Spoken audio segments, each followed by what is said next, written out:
Friday Night Live with Cat Carter.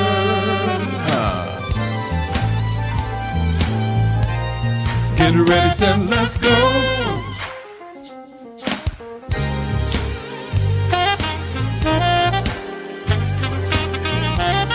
Come on.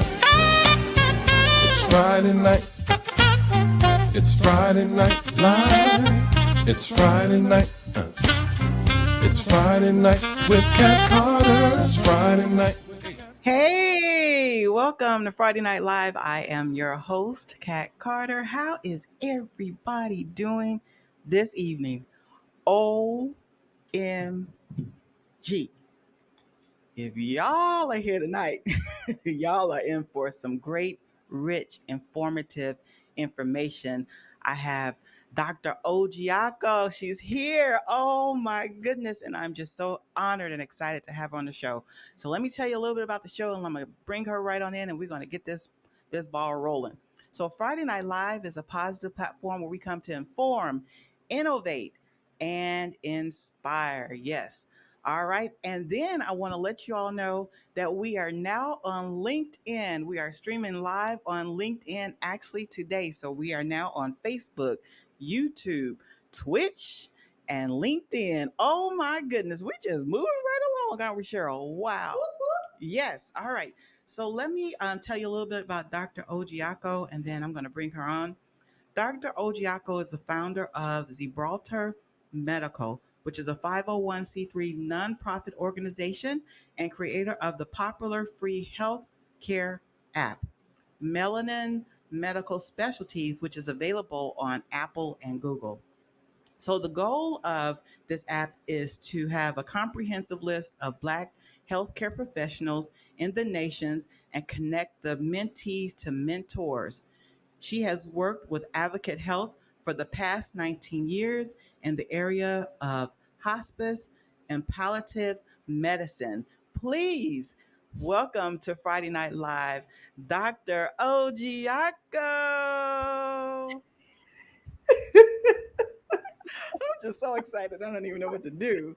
Oh my goodness. How are you, Dr. Ojiako? Oh my goodness. Thank you so much. Thank you. Thank you. I know you're busy. Thank you so much for coming and hanging out with us. I'm just so excited about our topic tonight and what we're going to be discussing. So, what are we going to be talking about tonight, Dr. Ojiako? Hey, Catherine. I am so excited for real being on your platform tonight. That's amazing. So, we are going to be talking about all things STEM. Why STEM? And listen, it's not the traditional why STEM question answer. We are going to go all out there and Yeah. just make a case for why we need us in the field of STEM. Yes. Yes, yes, yes.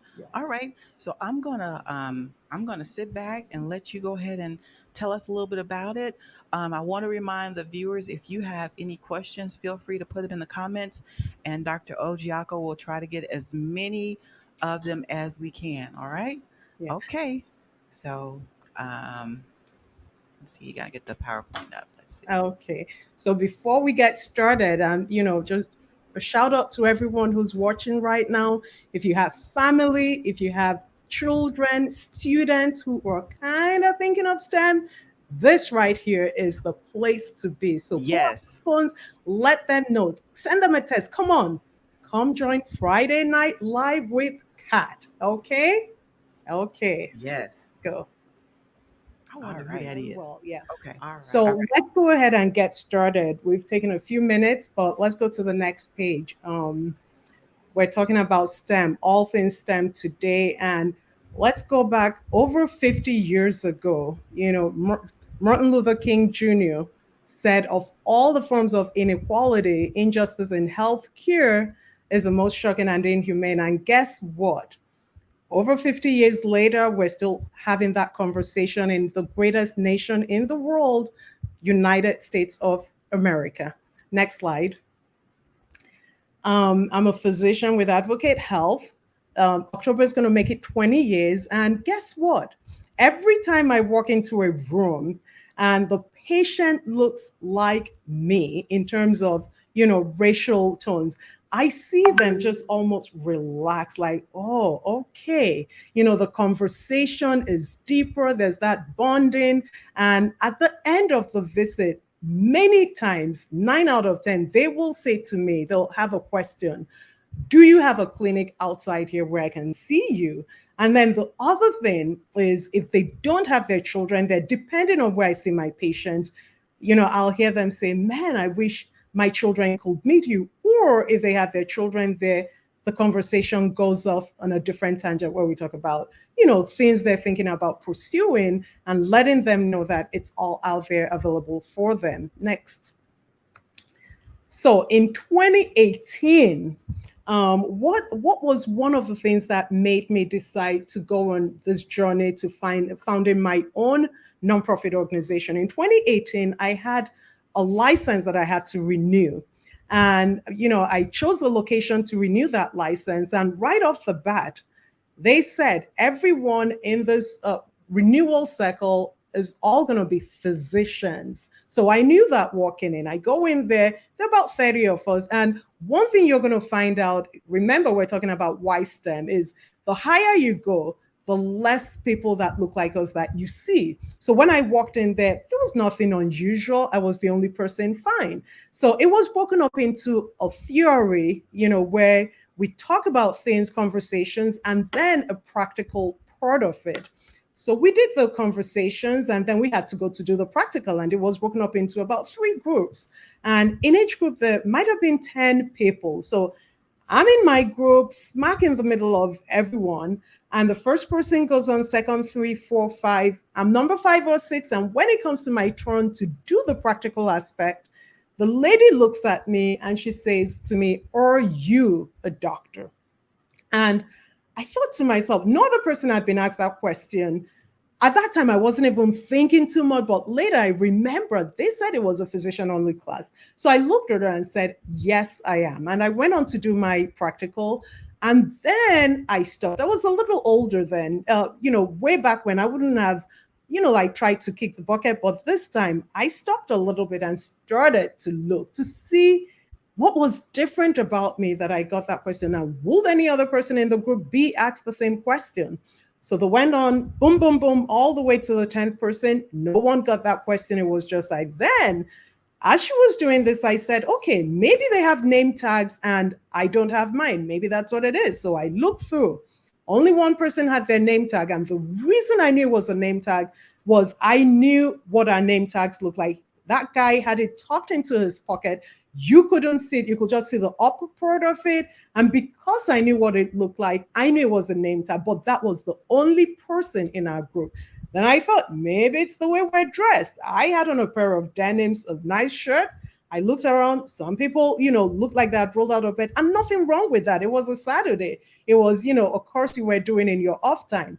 So it was none of those things. So everyone went out to leave. And, she motioned, we were done. It's time to go back to your seat. I stayed there and she looked at me with a question in her eyes, like, people are leaving. Why are you still standing here? And I asked her, I said, why did you ask me that question? And I saw her, kind of change a little bit, flush. And she said, because they told me there was a PA, a physician assistant in the class. I'm thinking, I thought to myself, a PA, that's great. But no other person got asked that question. Well, I went on to do the test, finished, passed, and left. But then from that, I started to think about all the different things, unconscious bias, things that people face on a regular basis, and, how it can rear up its head. So why did she have that unconscious bias? Let's go to the next slide and we'll talk a little bit. What are the numbers? Well, we're talking about YSTEM. Black doctors are less than 5.6% of the nation's population. Black APNs, less than 4.7%. Black dentists, less than 3.8%. Black psychiatrists, less than 3.9%. And Black therapists, less than 4.1%. So you see that we need more Blacks in STEM, period. We're heavily underrepresented, and when we're not seen, the assumption is that when you come in, you are not the expected. Next. So, is there a problem? And I'm going to leave you to answer this. Now, Black people out of every race in the nation have the highest rates of infant and maternal mortality.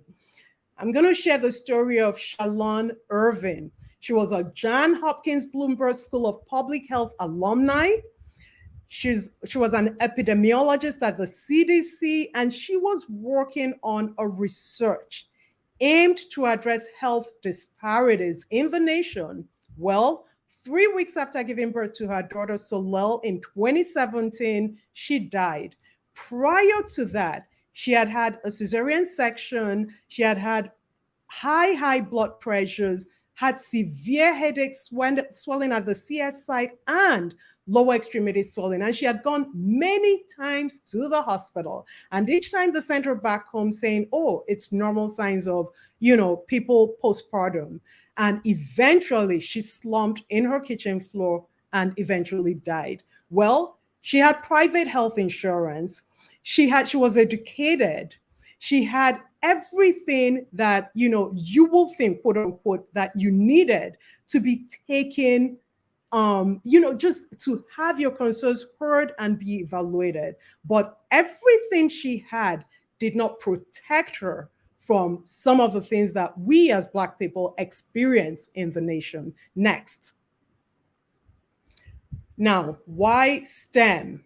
There's been a study by the Health Resources and Services Administration, and it concludes that there's a 30.6 day, that's a full month, greater life expectancy among Black people when there's a 10% increase in representation by Black primary care physicians. Also, we have higher rates of premature death than white people, and we have worse health outcomes across board. And Black men in particular have the lowest life expectancy of any demographic group, living on average 4.5 fewer years than a Caucasian male. So if you think that there's someone in your family, in your community, around your neighborhood that is interested in STEM, and you're wondering, should they not? How do I encourage that person? There are 1,001 reasons why we should be vested in our children, in our community, deciding to pursue careers in STEM. Next slide. Now, as we go on to the next slide, the question is, do Black doctors matter? Well, there's a 50% reduction in infant mortality rate when we have a Black child cared by a doctor of the same race. And for Black men, 47% of them are more likely to take their diabetic medications. 72% of them are more likely to get their cholesterol screening. 56% of our men are more likely to get a flu shot, and 19% reduction in cardiovascular mortality when you have a Black primary care physician. So the numbers, next slide, the numbers speak for themselves, and it's clear that there is a need for representation in STEM. Now, let's look at the patient's perspectives. As a nurse, this is a nurse saying this, we're thought that there's an inherent distrust of the medical field by Black people, and that is related to experiences time and time again.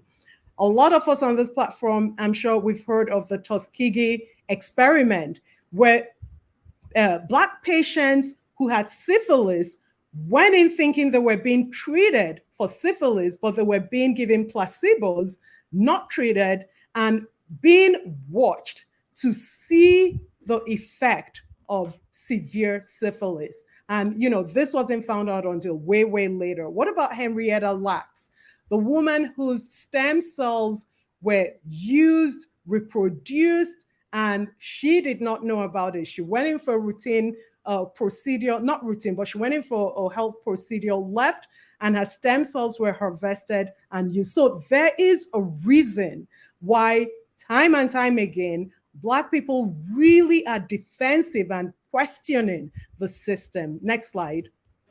Dr. Ojiako. Yes. So we know a lot about Henrietta Lacks on this platform because Oh, every year I give away her book oh wow. because it's very dear to me, just her story. Yes. And I think now the family is just now getting some Settle. just now, and that was like she died in like it says 1951, but Correct. for the doctors just to take her cells, but they were very unique cells. Remember, they were like multiplying that it wouldn't Yeah. die under, Yeah. and it was just something. But for them to take the cells, and she Idea. got no kind of compensation for it, and so I think the family now is kind of getting compensation. So when I saw this on your slide, I said, "Oh yeah, we know about the HeLa cells. We know about it. Yes." That's awesome. That's awesome. And, some of the patients' perspectives, there are patients that come in. This patient is talking about lupus and, sometimes just saying to her healthcare providers, I am in pain. And sometimes not being taken, her pain symptoms not being adequately managed. But when she's with healthcare providers that have had that experience in their home, they're more likely to take those symptoms seriously. And then what about healthcare professionals themselves? Talking about some of the things that the witness from the care perspective and from going in as a patient. So, STEM is a conversation that we should be having, next slide, actively, and really wondering what can we do differently to increase the numbers. So let's go into the meat of it. What is STEM? We all know it. It's science, technology, engineering, and mathematics. Next slide. I wish I could do this myself. I'm sorry. So, how would you feel if you walked in and you had your healthcare providers and you saw representation amongst your race? It just makes you feel a certain kind of way, like, okay, here we go. There's that trust factor. You're on board with that treatment. You're listening. They're listening. You're having conversations where you both hear each other. And I'm not saying it doesn't happen with every other race, but when there's something about seeing you that just makes you lean in a little more and relax into that conversation. Next. Why does STEM matter? There's endless possibilities in STEM, from career options to, leadership, to so many things next like that you can do in the world of STEM. And we're going to go through examples of careers in STEM. Far too often when we talk about STEM, we're thinking healthcare, we're thinking engineering, but that next slide, there's so much more that we can do. Some of it, and the reason I have this slide here is you aspire to what you see. It matters that we know what's out there, because when we don't, it's not even in your radar. You're not thinking about it. So, what about those children of ours that are artists, that love art? There's art therapy. There is art therapy. It's STEM. What about children that love animals? Well, vet. It's all STEM. How many parents talk about walking into their home and their children are right on their video games? Like you can't get them off it. Well, consider designing video games. What about those children that love to teach and they're always, maybe they're an older child that is always crop-siding a younger one? Well, you can teach in STEM. What about therapy, physical therapy, music therapy, hearing aid specialists, a dental hygienist, the list, paramedics, the list goes on and on and on, software developer, chiropractor. There's a whole world of so many different things you can do. Next slide. Now, some of the things that we learn in STEM and every other career choice out there is There's critical thinking because you have to have a logical thought process. So STEM will help you with critical thinking. Well, what about when you have to do those experiments? Teamwork. You learn how to collaborate with your team members. And you have to, sometimes you got to break down those projects. It teaches you time management. And next slide. And as we talk about, jobs in STEM, we just came out through a pandemic and we all know what happened in healthcare. Jobs all over the place, people being offered X number of dollars to come out and fill in those positions. And now let's go to our history. And there's a reason we're talking about history in STEM. Does your history matter? I'm asking. What do you guys think? What do you guys think? Put it in the comments. Does your history matter? Yeah. Just want to. I think it does. You think it does, Cheryl? Yes, ma'am, I do. I really, really, really do. Let's Yeah. see. Yeah. Karani says, yes, of Okay. course it Yeah. does. Thank you. Deborah Pitts, Absolutely. absolutely. Mama Shirley, absolutely. Cheryl, yes! Exclamation point. Yeah. They listening. They listening. Well, I know that's right. So, our history, I mean, it's everything. It matters. Next slide. And so, when I put the slide in here, so I want you guys go in the comment section. Who is the founder of Tesla? Who is the founder of Microsoft? Who is the founder of Apple? And I want you guys like real speedy. Who are the founders? And I know that we all know the answer to that question, right? Yes, we do. Next slide. So I'm going to ask you another question. Who performed the first successful open heart surgery in this nation? We're talking about STEM. Who Oh, wow. performed the first successful open heart surgery in this nation? Okay, giving you guys a little bit of time. So let's see. Anyone coming up with the answer? Who performed the first successful open heart surgery? Come on, guys. Comment, comment, comment. Okay, we got somebody. Daniel Hale Williams. Yes! Woohoo! Shirley, you go. Yes. Yes. Well, good, good. We got that now. Let's go to the next slide. Okay. And the reason I put this in, our history matters. In 1893, Dr. Williams, yes, we need that foundation, absolutely, became the first surgeon in America to perform a successful open heart surgery on a human, Black American, here in Chicago, at Providence Hospital, right down there by Hyde Park, in Wow. summer of 1893. And the reason this matters is when you know your history, you walk with your head held up straight, knowing who you are. When you enter a space, regardless of where you walk into, if you know your history, everyone is not going to like you. Some people might want to put you down, but when you know what stock you come from, you know that you are well able. Next slide. So, still on the history, these two pictures, do we know who they are? And that's okay if we don't, because I had to do a little Googling for the one on the left. The guy on the right, yep. Let's go to the next slide. And that is, the lady is Miss Colbert. She was part of the people that developed Moderna COVID-19 vaccine. Kismeka Corbett, Moderna COVID vaccine. And then Robert Smith, I'm sure we know him.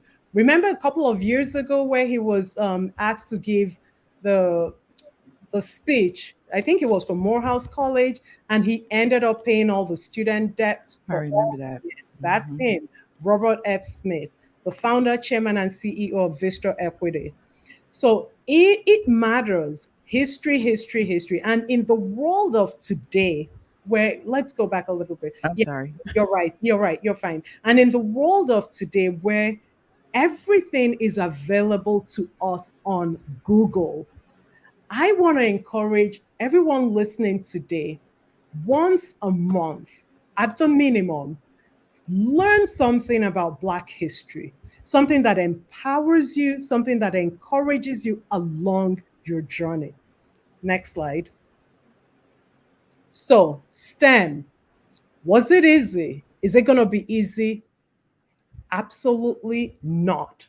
There are days you're going to wake up and ask yourself, why on earth did I decide to go on this journey? But guess what? Your history, your tribe is going to help you. As I sit here today, I've done many different jobs. I worked at J.C. Penney. I've worked at Giordano's. I've worked at Marshall Fields before it became Macy's. And the list goes on and on. And it was not easy. I had to go there, stand 8-hour shifts from start to finish. So the question is, what kind of herd are you going to choose? What kind of herd are you going to choose? STEM matters. Next slide. Finally, I leave you with this. Find mentors, find your tribe, look for people that you're going to shadow, and connect with agencies making a difference, wanting to empower our community. Next slide. And one of those agencies will be Gibraltar Medical. We have a free healthcare app. Go ahead, download it. You can connect to mentors on that app. And STEM matters. In 2023, in America, there's so much we can do. There's ways we can help our communities. There's ways we can improve healthcare outcomes, and there's ways we can increase trust in the healthcare system. Is that the last slide, Dr. Ojiako? It is. We have one more slide, but that's it. Okay. You all can take your cell phones if you have them and get the bar on there if you want to. I'm gonna leave it up there They for a little. open up the camera, they can scan that QR code. The QR code, yeah. Donna O'Neill Elder Darden says, "Thank you for encouraging us to embrace our history." Yes. Oh, yes. So we are opening up for questions. Please, questions, comments, put them in the chats, please. You can do that right now. This was very informative, very, very interesting.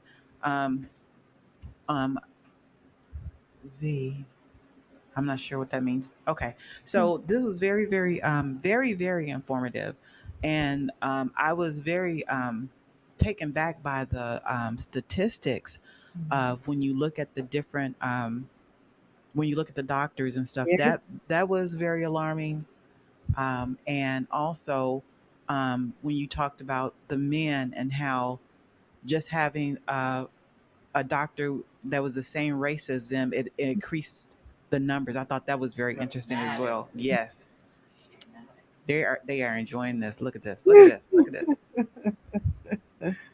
Thank Look at you. Very informative. I enjoyed her story. Very, very nice. How did you come up with your organization name? Oh my goodness, I love I that was curious about that question. too. Hmm. So that's thank you, Shirley, for asking that. So zebra, for the stripes and the zebra, because in our community we're all different shades and hues, so that's where the zebra came from. And the altar is my faith. So putting it together came up with Gibraltar. Oh wow, that's really cool. Yeah. What is the difference between hospice and polit- palliative Native, medicine? native. Just so that they know. Yeah, am I saying that Okay. right? Oh, yeah, you are. That's a great question. So, when we talk about hospice medicine, it's, medicine tailored to patients that we think have 6 months or less to live. Well, we have patients that go on to, stay for about a year, a little more than a year, but they still qualify for hospice because of all the disease things going on in their lives. However, palliative care is really patients with chronic medical illnesses that are not looking for hospice care, end of life care, but need that extra support where they have a nurse practitioner, a physician that takes care of those chronic illnesses, even as they continue to seek aggressive treatment. So with hospice, it's end of life care. You're no longer seeking aggressive treatment. But with palliative care, you're getting that extra care, but you can still continue to seek aggressive treatment. Yeah. Mhm. So that's the Okay. big thing. Okay. Are there any other questions? Want to let you all know that my other media director who is over there on Twitch, this is her birthday weekend. So we want to say happy birthday to Karan. So y'all make sure you all put that in the chat. All right. I just wanted to say, when we think about STEM, one of the things I would encourage parents to do is to start early. Let's start getting our children involved in activities in school. If there are things in the community, in the library that would encourage them towards that goal of taking courses in STEM, that's something we want to look into.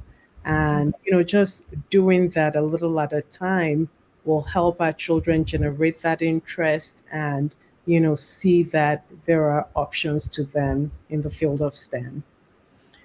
So what is what is the appropriate age to start the children in like for STEM? Yeah, that's a great question, and I think part of because we have to look at our children and what their interest is in school. Mm-hmm. So if you have a child that is in going into middle school and Mm-hmm. you notice that they're doing well in their science related coursework, then Mm-hmm. that's a time to start exposing them even more to things. There's AXO, the AXO program, exposing them a little more to programs that will harness, their interests, their skills, and show them a world of STEM and all the possibilities there. So I would say middle school is a Okay. good age. Yeah.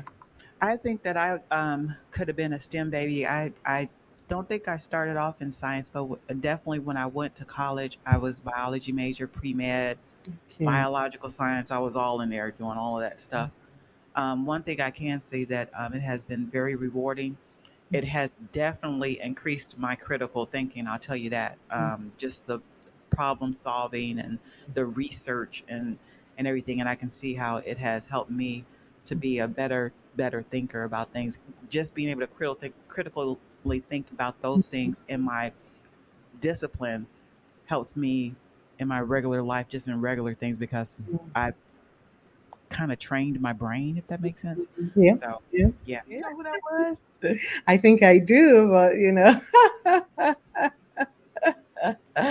but the one thing I want to say though for our viewers is leave your purpose, whatever that is. STEM isn't for everyone. For those who are interested in STEM, definitely go for it. And sometimes you don't pass the first time. That shouldn't stop you. There are tests that I've had to take more than once. And, but it's not about failing, it's the ability to get up and keep going. So Yes. remember that. No, let's know our history because that's going to help us, as we navigate our future. Okay. I have Dr. Ojiako's website at the bottom of the screen. You can always reach out to her there, find out more about the app that we are talking about. I think that's an amazing app that you have created. Thank you. So you all can find out more about that.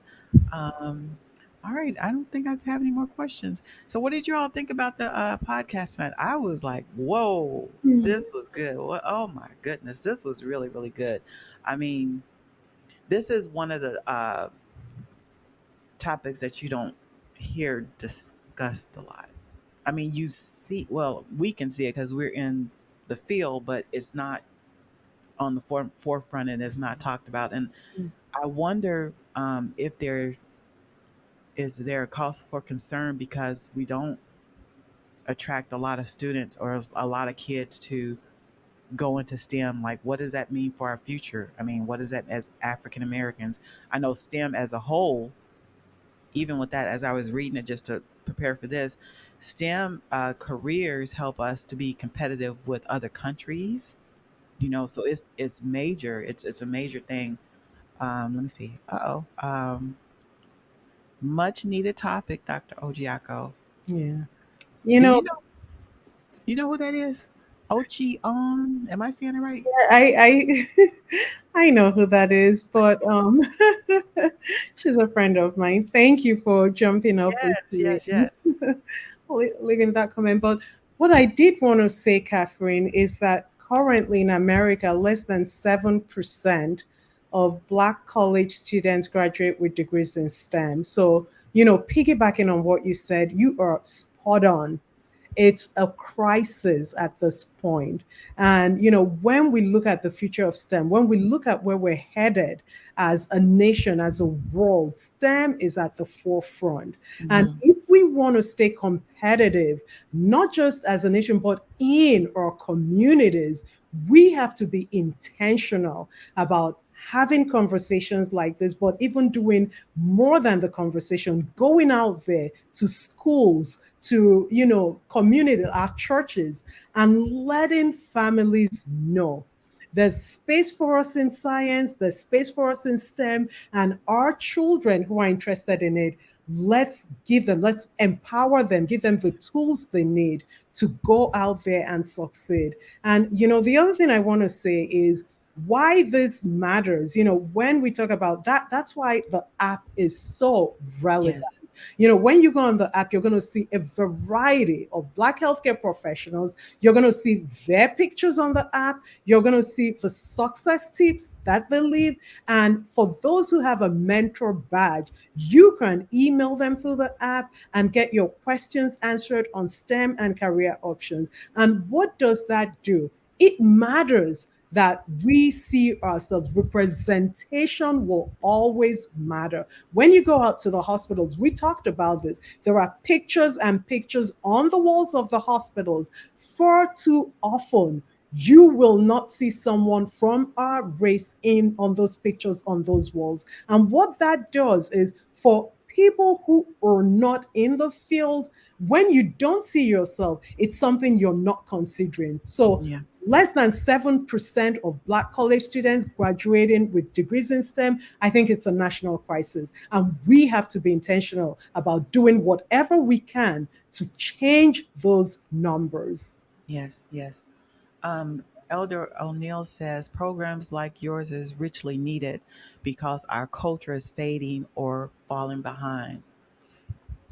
Marilyn says wonderful information. Thank you. Thank you so much. Thank you. Thank you. All right.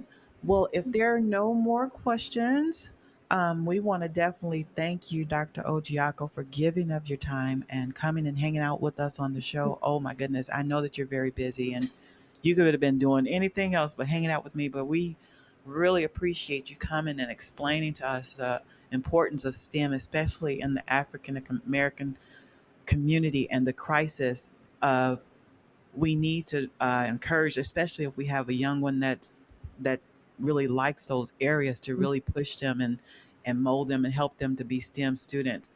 Um, Thank you again for just your encouragement, telling us our history while it was important. Oh my goodness! And then even the little trivia, I had to think about it because I knew the face. I was like, I know who that is. So thank you for all of that. Because I mean, we just go from day to day, but I know. you see this stuff and it makes you start thinking the really important things. Mhm. Unc On says Gibraltar app has a lot of great information for STEM students. So Yeah. that's wonderful to know as well. All right. So if that's it, you all say thank you so much to Dr. Ojiako. And when time permits, I would love to have you come back again, maybe when we do this again. This is just wonderful. I've never had a discussion come from this direction Yeah. in the health thing. And it's very, very important and it needs to be talked about. Oh yeah. Thank you so much. Thank I you. want to give do I need to do your last slide? Do No, I? that's fine. You can do it. You can do it. But It was more information for people who had questions about, what organizations they could log on to get support for people considering careers in STEM students. Yeah. Okay. So All right. Everybody's saying thank you. Okay. So Dr. Ojiako, thank you again. Thank you so much. And we really appreciate you coming in and informing us the importance of STEM. thank you. Yes, yes, yes, yes, yes. All right. So you take care. Okay, take care, Kat. See All you. right. Talk Okay. later. Okay. Okay, bye bye.